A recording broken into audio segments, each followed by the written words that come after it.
rich girlfriend found out my parents were poor, so she decided to break up with me. Now her father works for me as a bit of background. My family comes from a very humble background. My dad was a janitor at a school while my mom cleaned houses to make money. We weren't the poorest, but we definitely weren't middle class either. My family tried everything to make sure I could make something of myself and taught me to work hard for the things I wanted. In high school, I started talking to this girl who was in my class. Let's say her name was Jenny. We were partners in class and quickly started to get along. We began to go out more and more, every day. I even asked her to go for a walk with me, and we would walk together. I knew Jenny came from a wealthy family and lived practically in a mansion. Her father held a very high executive position at an electric company. Everything was fine until I met her family. Her father asked what my parents did for a living, and I saw their smiles fade. They realized my dad was a janitor, and my mom cleaned houses. A few weeks after, Jenny started to become distant and broke up with me through a message. I later found out she had started seeing another boy from my school who came from a wealthy family, and I was confronted with the reality. Could she really end a relationship just like that? She looked at me with a glance and said she couldn't be with me because she had found someone who was at her social level. My heart was broken. I wanted to cry, but held back my tears and just left. Since my parents liked her a lot, I didn't want to tell them we had broken up and that it was because of our financial situation.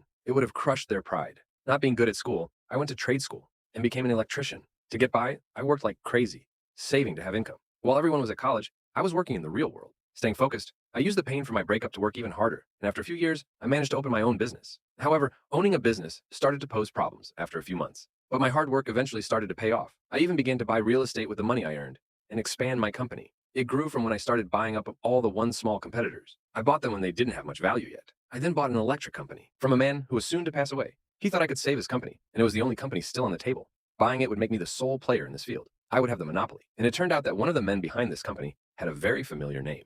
It was indeed Jenny's father. Like and follow for part 2.